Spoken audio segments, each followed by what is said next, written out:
So I watched the debate between Billy Carson and Wes Huff. And of course, everybody was telling me that it was this giant crushing between a person who was a pseudo intellectual and a real intellectual. And in my head, I was ready to watch that debate, but that's not what I saw. What I saw was, in the first half, Billy Carson being interrogated on his beliefs, and some of them obviously didn't make any sense. And so I saw that. But then the second half, I saw Wes Huff being questioned on his beliefs, and half the stuff he was saying was just Christian apologetics. Again, something else that doesn't make sense. By the way, Christian apologetics in the sense that he's trying to use the idea that Christianity is logical and evidence based and stuff like that, which it's not. It Christianity, if you're Christian, it's faith based. You can believe it off of faith, but if you try to use evidence or anything like that, no one has been able to prove it, and not one YouTuber is going to come and change that. That'll never happen. The thing that Wes Huff got crushed on was when he had to explain certain moralities that were made up at the time that don't make sense today, like why does jewelry matter? For example, in one part of the Bible, it says that women shouldn't wear jewelry. The host, who was a Christian, brought this up and said that doesn't make sense. And he argued with him back and forth. And of course, the Christian apologetic sense, the Christian, let's not use those words. The way out of it is that that's not what the Bible means. And that what they really meant was that, let's use the word, women who comfort men through intercourse, they used to wear jewelry, which, by the way, everybody used to wear jewelry in the past, but they said they used to wear jewelry, and therefore these people are different from today because of course today, those women never wear jewelry, but those are different, and that the context is that they used to wear jewelry, so women shouldn't, because they're going to be mistaken for those people or something. I don't know how stupid those people were. And that was his defense for that argument.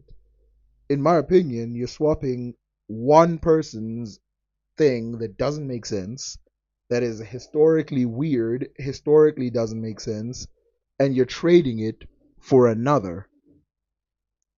Now, I don't get why he would do this. I don't get why anybody would do this.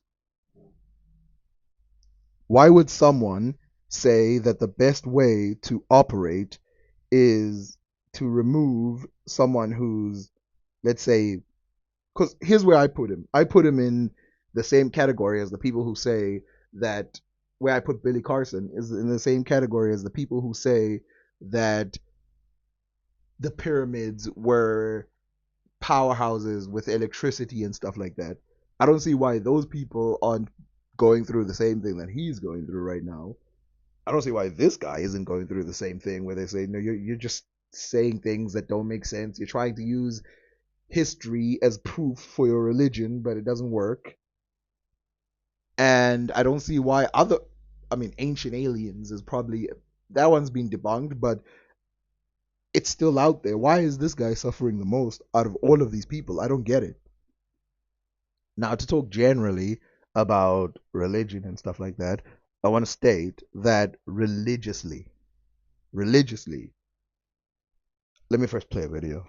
I don't know if you know this. I was once quoted after I think the Scientology documentary came out on HBO and everybody was talking about Going it. Clear. At least I think that was it. Yeah, and there was a lot of Lawrence chat Wright's about it for a couple of weeks. And one of the news outlets, I forgot who, called me up and said, do I think Scientology should be a religion, classified as a religion, as an authentic religion? And you can ask, well, why are they calling me? Well, because in Scientology, they're aliens and they're space beings that You're not come. supposed to give up this information. Oh, sorry. No.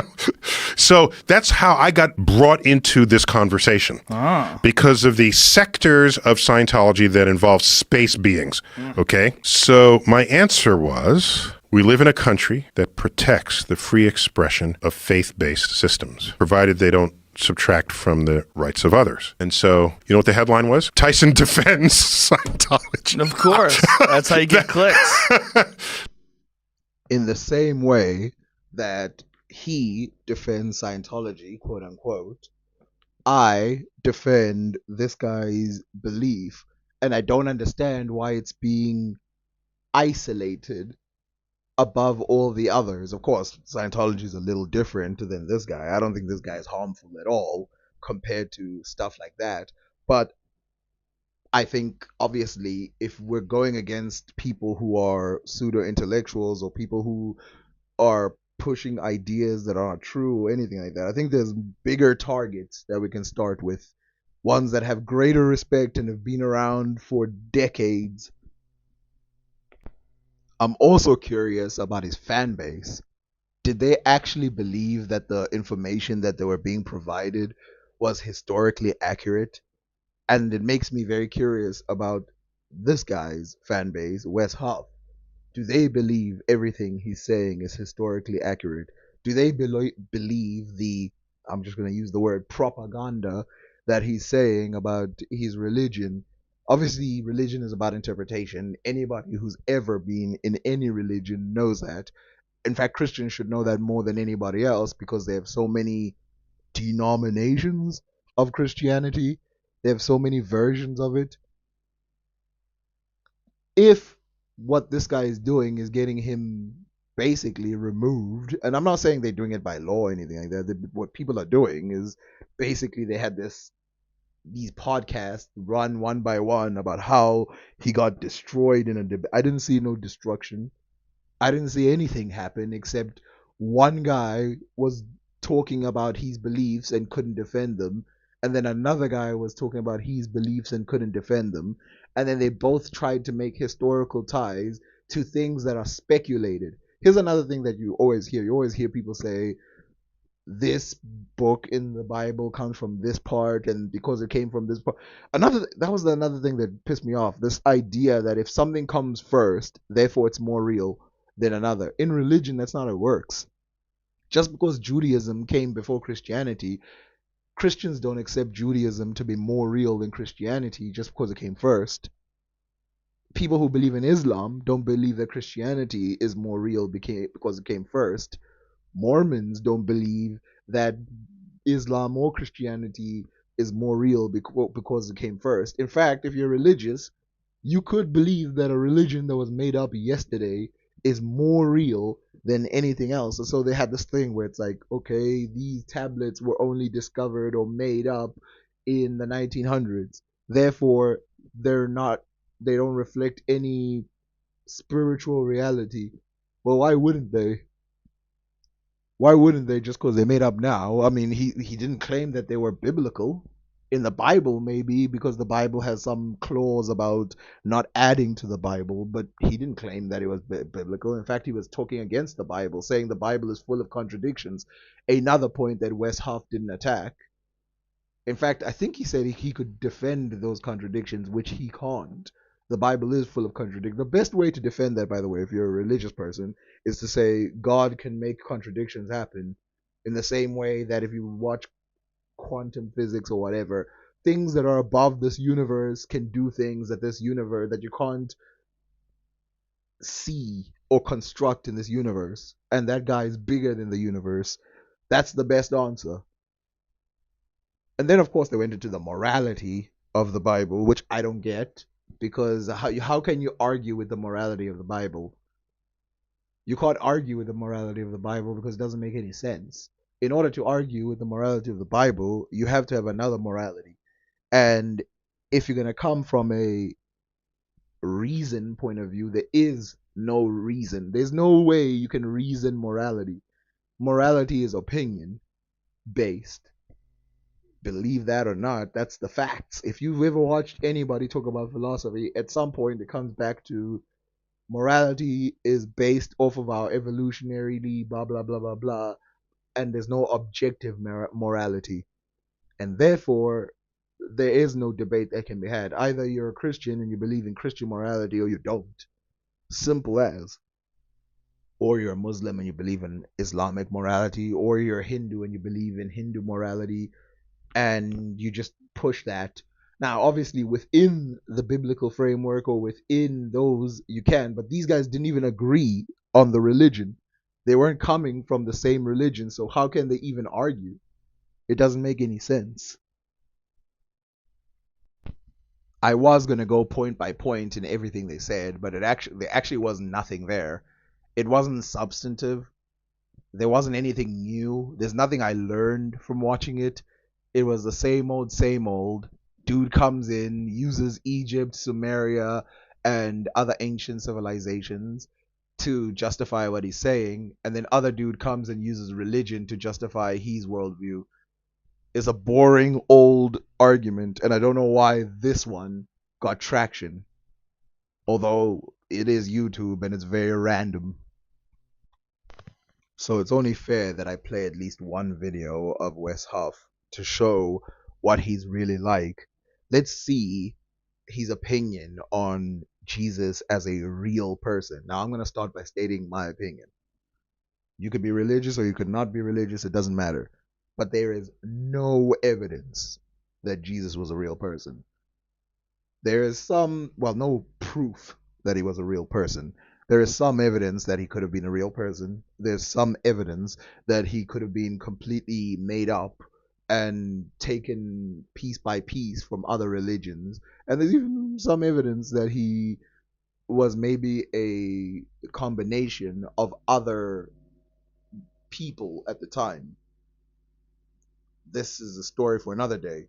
But let's see what he says about that very reasonable opinion of saying there is no proof for Jesus as a real person using basic logic, not using faith, not using the Bible, using science and all of that.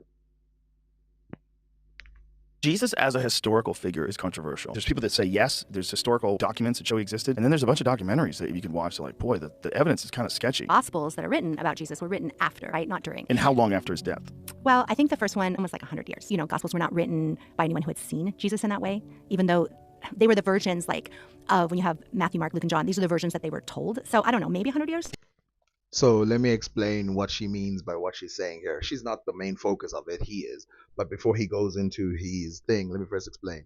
The reason why she's saying 100 years is because there's been science and whatever, carbon dating and stuff like that, that has found that some of the documents that are best used for, stuff that is in the Bible about Jesus is maybe about 100 years, maybe even shorter than that, 80 years after his death, which would not be his same timeline. If we talk about someone who, after he died, they wrote about him, but we're talking about maybe a year or two afterwards, that would be something else. We're talking about somebody who there's no evidence of writing about him when he was alive. That's what she's talking about.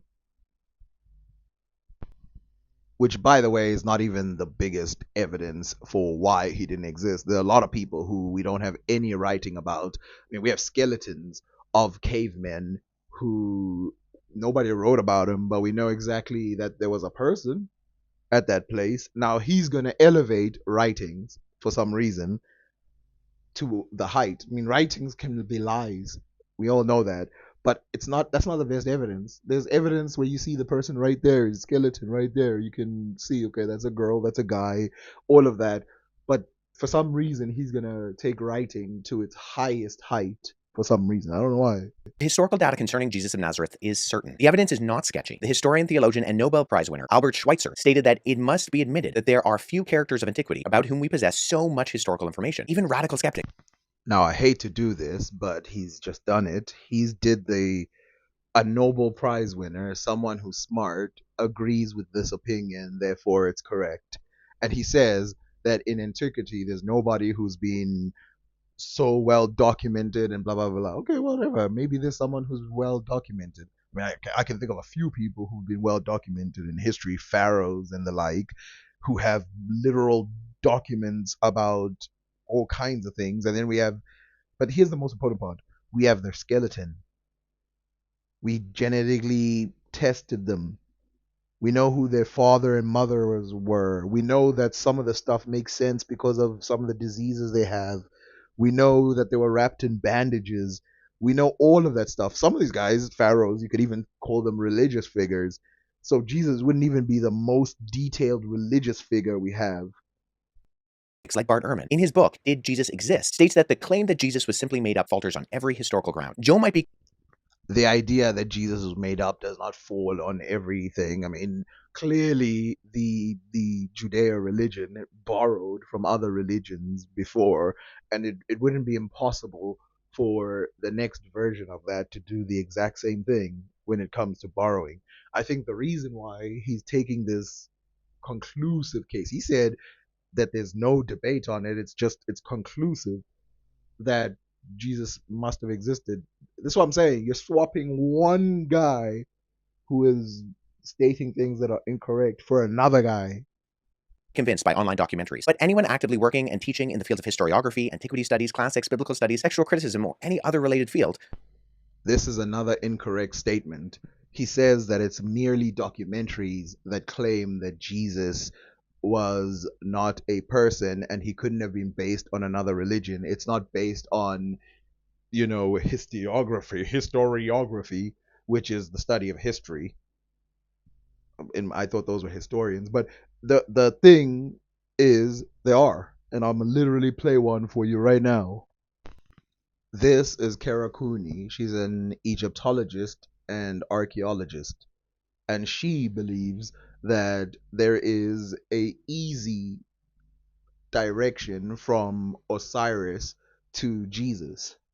The idea that God is human enough to be killed, that's weird. So for Jesus, we're like, well, yeah, he was like human and everything. And, placed on this earth, put into Mary. And so it's possible for him to be murdered, sacrificed. He can lose his life. And then through that transformation become something greater than he was before. Yeah. All of that has an antecedent in Egyptian philosophy and religion with Osiris, who, despite being a god, could be killed by his brother Seth, hacked up into pieces. Those pieces spread out all over Egypt so that he could not reconstitute. But how many other divinities can be killed and murdered? Does that happen to the sun god? No. Does it happen to Seth? Can he be killed and murdered? No. Does it happen to any of these other divinities? It's really interesting that it's just this one god that can be killed and then through that rebirth become more than he was before. Does the manner in which Osiris was buried, does that remind you of the way Jesus was buried at all? It does. It does. I mean, there's usually discussions of a tomb with a stone in front of it. And a tomb with a stone in front of it is something you might get in Egypt, a rock cut tomb, a shaft tomb. Shaft tombs are often filled with rubble. They might be capped with stone if it was something you would go in and out of. So this tomb-like space is an Egyptian type thing. The other thing that's very Egyptian is the idea of a shroud, the idea of being covered in some sort of a garment or wrapped up in some sort of a garment. Now, of course, Jesus wasn't cut up into dozens of pieces as Osiris was, who had to be put back together and made into Egypt's first mummy by his sister wife Isis. But he was bound up in this shroud. Now, let me state another opinion. This is not a fact. This is my opinion. I do believe that perhaps Jesus is real, and it is based off of information, not based on proof. There's no proof. It's not based on that. It's based on the fact that his story, though it is in some ways a copy of many other stories, I mean, it literally borrows from the Judeo religion. Besides that, it's obvious to me, but I don't think it's conclusive or whatever the word is. I don't think it should be taken as seriously as DNA evidence that his story does go on for a while and is written about by multiple people and is taken as a thing. So I think that it's not fully made up, but that doesn't mean he's a real person. It could be a fusion of many people. It could be a historically written thing. The first quote that he said, where he said, we have few information about ancient people than we do about Jesus. Well, that's true, but that's also true of someone who we just have their name. Most people in the ancient world, we don't even have their name. So that quote kind of is a useless quote. Aren't. The reason for this is that if we were to cast doubt on the historical Jesus, and based on the primary records we have, we would have to cast doubt even more on the existence of any other figure from the ancient world. If this is how things work, then things should change immediately. So his claim here is that people in the ancient world, you should be as skeptical about writings of their life as you should be of Jesus. Well, let me talk about something called credibility, right? See, if you claim that there's a guy who walked on water and could fly and could, heal people, you've kind of ruined your credibility. And so, credibility wise, I already don't believe you. So why should I believe you on even mundane things if you're going to make things up in that sense? Because otherwise, I have to believe that those things literally happened. I have to literally believe like those things happened, but you've ruined your credibility. Whereas you shouldn't throw away other information about other people. If I see a grave and it's written Tom from the ancient world, I won't go, what a liar. I've got no reason to disbelieve that. Whereas the people who wrote about Jesus, they said he had magical powers. Those people's credibility is shot. Those people do not have, they're not stable in the way they're writing. And that goes even worse when you consider the fact that they weren't written at the time. For example, Jesus actually stacks up pretty well against some of the best attested characters from ancient antiquity. No, he does not. Unless you literally believe everything that those people wrote, his life doesn't even, most of his life doesn't make sense. Most of his life is shrouded in mythology and stuff like that. We don't know anything about this guy. We don't even know his race. They didn't think about writing down something like that that is normal, but they were writing all kinds of crazy things about him doing all kinds of crazy things that really don't happen. Now, are there stories about these type of people chasing him around from Egypt to Israel and back and all of that? Sure. Do I believe that that's possible? That's highly possible. But how can I believe you when you literally lied about anything, all these other things? And of course, why isn't it at the same time? Because he brings up some very important people who wanted him at the time. Why isn't it written in those important people's places like, yo, we were chasing this Jesus guy? Not even one of the tax collectors that he converted to his faith, not even one of those guys thought to say, you know what, maybe I should write down this moment.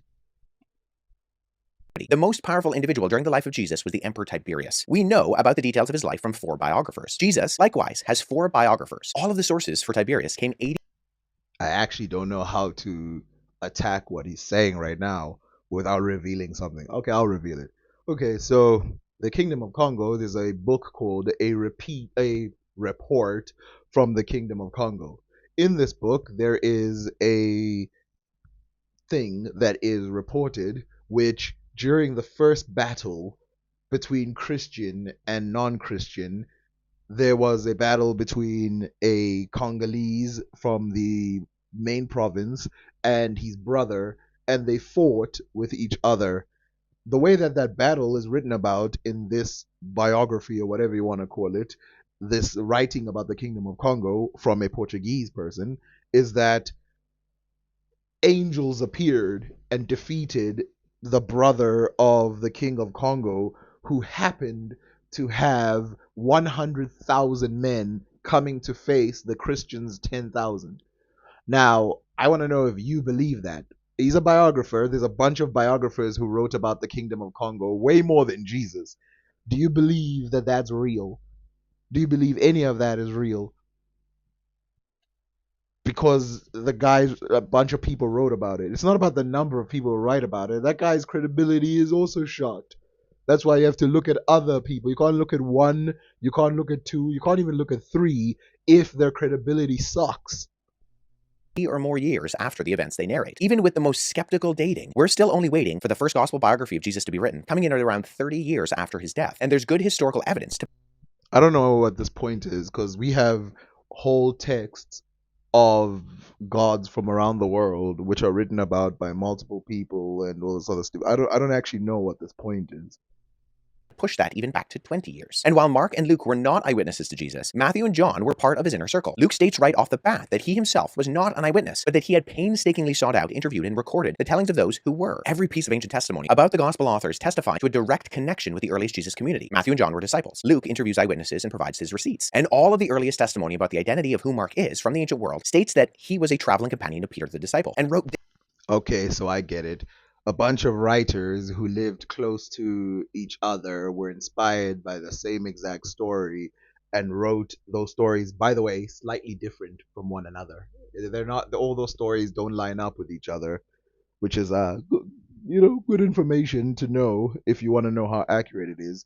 But again, I'll go back to even modern times. You don't even need to go back then. We know people who are eyewitness to events, and they lie about those events now. Multiple people. We know people. There was this one kid who was accused of doing something to some girls, and then it turned out that those girls confessed. I think it was like 20 of them. They confessed that they'd made it up because he was a player and they wanted to see him get into trouble. People lie, especially about religion.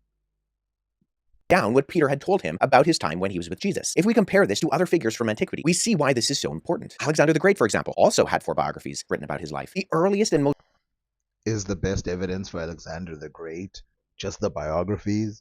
Is it not the nations or whatever they were called, cities or whatever that were named after him that were left over? Is it not? Is it not so many other things? I mean, forget the biographies. I think saying that it's biographies, that biographies tell you details about the person's life, but they don't. And by the way, I've literally watched people DNA test ancient Egyptian mummies and go, okay, I guess we can conclude that this person is related to this person. That's such a small piece of information that was written down, but they are still skeptical of it. They're skeptical of stuff that small. So to say the most skeptical person wouldn't be skeptical of 4 biographers who say that a guy came and walked on water, drank wine, and turned it into this and that. That doesn't make any sense. And again, I'm not saying don't believe in this. If you want to, do, but don't pretend that it has the best proof of anything in the ancient world. And also, just because a lot of people believe it doesn't mean anything. Even the people you talk about, the historians that believe it, they just believe it. They don't have any proof.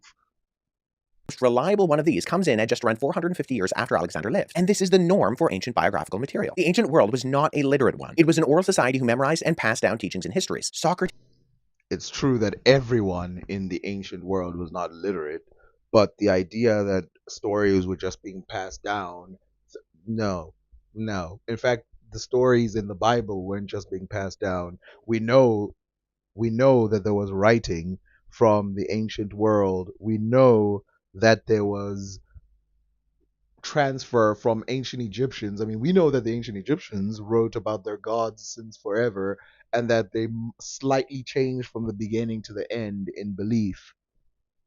himself decried the practice of writing and reading, saying it would make people lazy and dull their ability to memorize things accurately. Ironically, the only reason we know that is because his student Plato wrote that down. The gospel biographies So his student Plato wrote that down. So to you, does that mean that's real information? That couldn't have been something he made up to make him seem smarter? Could he have not have misinterpreted what the guy said? Nothing. It's just he wrote that down. That's what he said.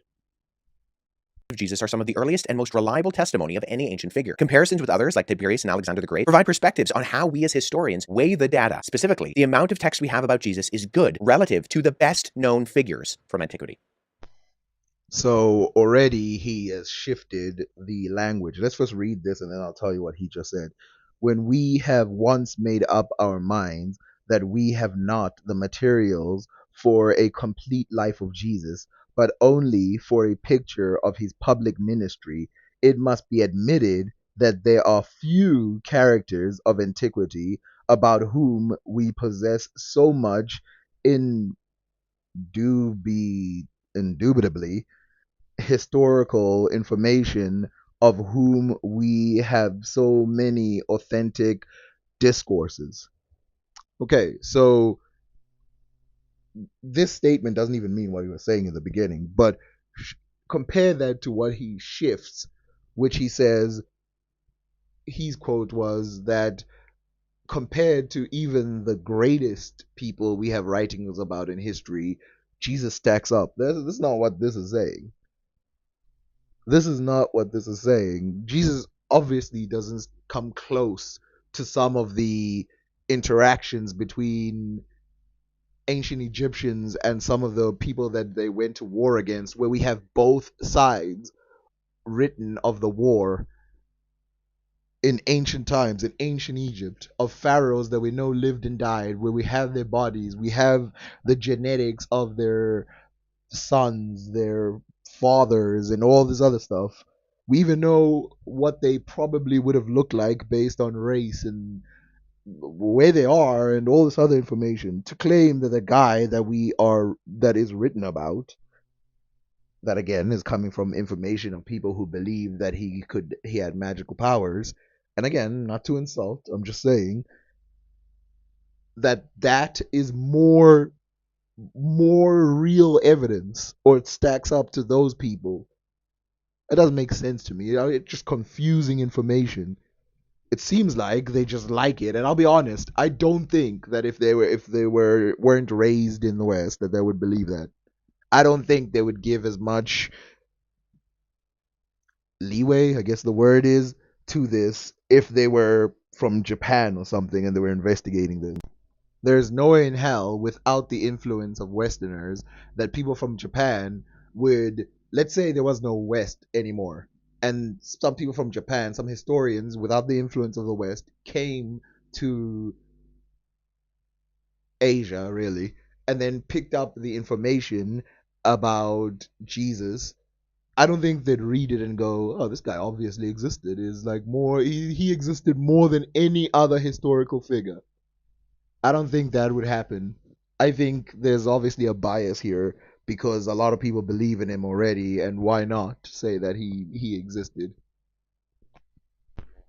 Now, I want people to clear this up. I want to clear this up for people. This isn't about a guy who I'm saying has to live up to these standards. I'm saying that he believes he lives up to these skeptical standards. I'm not even saying that we have to be skeptical about Jesus or anything like that. I don't believe it. I don't believe that Jesus lives in the realm of skepticism or anything like that. I believe that's, if you're an atheist or something, sure, that's what you do. I'm talking about if you're gonna come and be all skeptical about some other guy's belief and say the historical this and historical that, then turn the mirror, look at it, and say, I am doing the exact same thing. I am privileging information about something I believe in order to make it seem like it's real.